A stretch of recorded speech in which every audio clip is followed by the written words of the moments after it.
एक बड़ा ही धनवान आदमी एक गांव में रहता था। जैसे कि ज्यादातर पैसे वालों को होता है, इस धनवान सेठ को भी अपने पैसों का घमंड था। वह जिस गांव में रहता था वहां पर ज्यादातर लोग किसान थे। इन सभी किसानों के पास जितनी जमीन थी उससे कई गुना ज्यादा जमीन इस सेठ के पास थी। कई गरीब किसान तो इसके लिए इसके खेतों में काम करते थे। इसी गांव में मोहन नाम का एक बड़ा ही मेहनती और सच्चा किसान रहा करता था। मोहन का परिवार थोड़ा बड़ा था। उसके परिवार में उसके बूढ़े माँ बाप, पत्नी और 3 बच्चे थे जो अभी काफी छोटे थे। मोहन के पास ज्यादा जमीन नहीं थी, लेकिन जितनी भी थी उसमें वह बड़ी मेहनत करता और अपने परिवार का पेट पालने लायक अनाज उगा लेता था। बाकी के किसान भी यह देखकर हैरान रह जाते कि कोई कैसे इतनी सी जमीन में इतना ज्यादा फसल उगा सकता है। एक वर्ष उस गांव में काफी ज्यादा बारिश हुई, जिसके चलते कई किसानों की फसलें बर्बाद हो गई, जिनमें से एक मोहन भी था।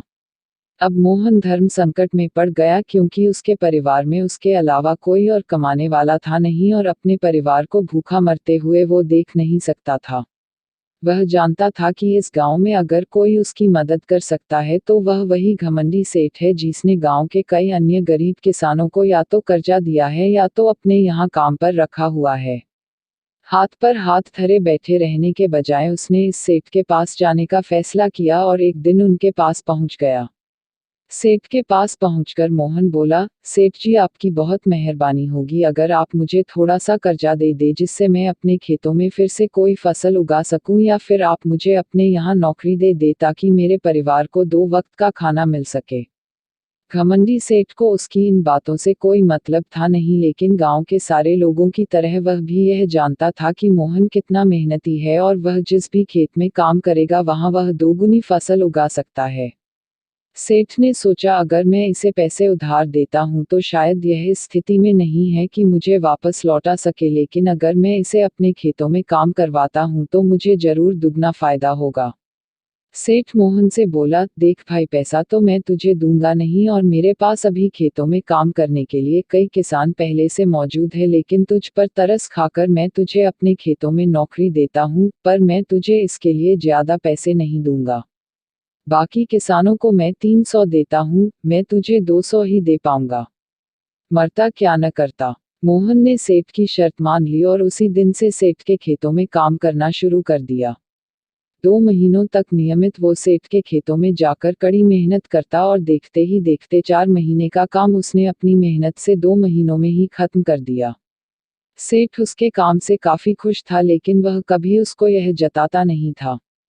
जब सेठ ने देखा कि उसका खेतों का काम अब खत्म हो चुका है, अगर वह मोहन को काम से निकाल देता है तो उसके 2 महीनों के पैसे बच जाएंगे, तब सेठ ने मोहन को काम से निकालने का फैसला किया।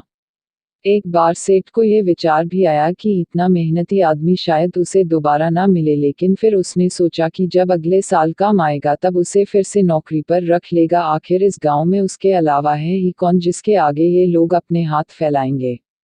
एक दिन सेठ ने मोहन को अपने पास बुलाकर उसको उस दिन का पैसा दिया और साथ में यह भी कहा कि कल से तुमको काम पर आने की जरूरत नहीं है। अब मेरे पास तुम्हारे लिए कोई काम नहीं बचा है। जब मेरे पास काम आएगा तो मैं तुम्हें बुला लूंगा। यह सुनकर मोहन का दिल बैठ गया। पिछले 2 महीनों से कम ही सही उसके बच्चों और परिवार के पेट में अन्न का दाना जा तो रहा था, अब वह क्या करेगा। यही सोचकर उसकी आंखों से आंसू निकल आए। मोहन ने सेठ के पैर पकड़ लिए और गिड़गिड़ाने लगा, सेठ जी, मुझे इस काम की बहुत जरूरत है, मुझे मत निकालिए।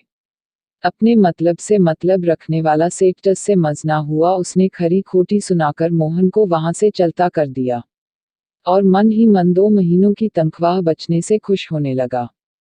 अगले दिन जब सेठ सवेरे उठा और अपने आंगन में आया तो उसने देखा कि मोहन उसके आंगन में बैठा है।